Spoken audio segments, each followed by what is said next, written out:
বিসমিল্লাহির রহমানির রহিম। আসসালামু আলাইকুম। জনতার রান্নাঘর থেকে সবাইকে জানাচ্ছি শুভেচ্ছা। আশা করি সবাই ভালো আছেন। আজকে যে রেসিপিটি করব সেটা হচ্ছে নান রুটি তৈরি করব। সেজন্য এখানে আমি আটা নিয়েছি, ময়দা দিয়ে এটা করা যাবে, আটা দিয়েও করা যায়, আটাটা সবসময় ঘরে থাকে। এখানে 2 কাপ নিয়েছি আটা, স্বাদ মতো লবণ দিয়ে দিলাম, এখানে 1 টেবিল চামচ চিনি দিয়ে দিলাম, আর দিয়ে দিলাম ইস্ট 1 চামচ। একটু মেখে নিব।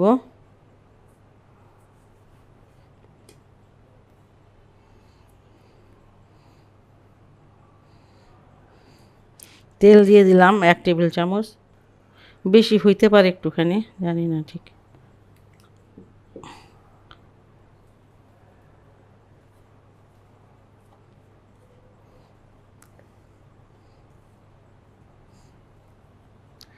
আটার সাথে সব কিছু ভালো করে মিশিয়ে নিলাম।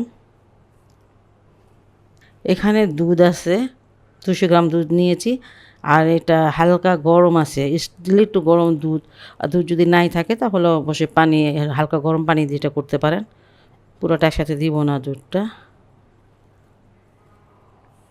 বুঝে দিতে হবে। এখানে আমি তেল দিয়েছি, চিনি দিয়েছি, চিনি থেকেও পানি বের হয়, সেই হিসাবে দিতে হবে দুধ, বা আপনি যদি পানি দেন তাহলে পানি। আটা আমি খুব ভালো করে ডোটা বানিয়ে নিয়েছি, বেশ ভালো করে মুছে নিয়েছি। যাই হোক, আর দুধটা পুরা লাগে নাই আমার, 2 চামচ দুধ বেঁচে গেছে। এখন এটা র্যাপিং পেপার দিয়ে আমি র্যাপ করে একটু গরম জায়গায় রেখে দেব।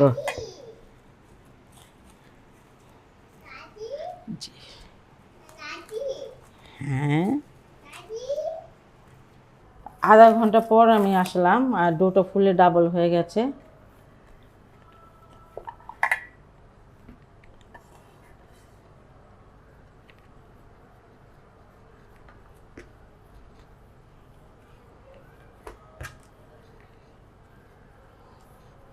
একটু হাত দিয়ে একটু মুছে নেই। এই 2 পট আটা দিয়ে আমি দেখি 4টা 5টা করতে পারি। 5টা রুটি হবে, নান রুটি। যাই হোক, এটা আমি এক সাইডে রেখে দিচ্ছি, আর একটা বানাচ্ছি।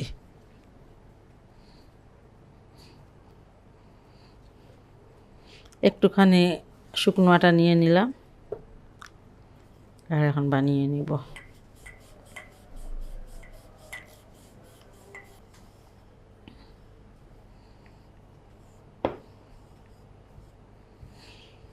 বাস এতটুকু করেই বেলবো, বাকিগুলো এইভাবে বেলে নিব আমি। নানগুলো ভাজতে চলে আসলাম, একটা তাওয়া চুলায় দিয়েছি, আর দিয়ে দিচ্ছি এটা।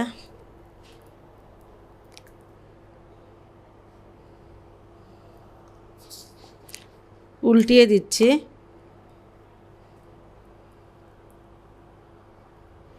আঁচটা খুব জোরে রাখবেন না, বেশি হিট হলে হয়তো বা ফুলবে না।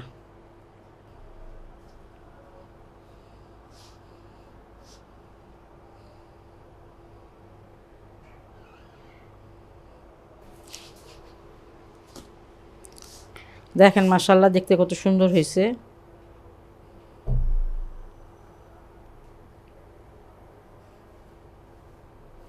দুইটা দিক সুন্দর করে একটু ভেজে নেবেন, 2 পাশটাই। যে জিনিসটা দেখতে ভালো লাগে সেই জিনিসটা কিন্তু খেতেও ভালো লাগে। যাই হোক, এটা আমার ভাজা হয়ে গেছে, আমি অন্যগুলো এইভাবেই ভাজবো।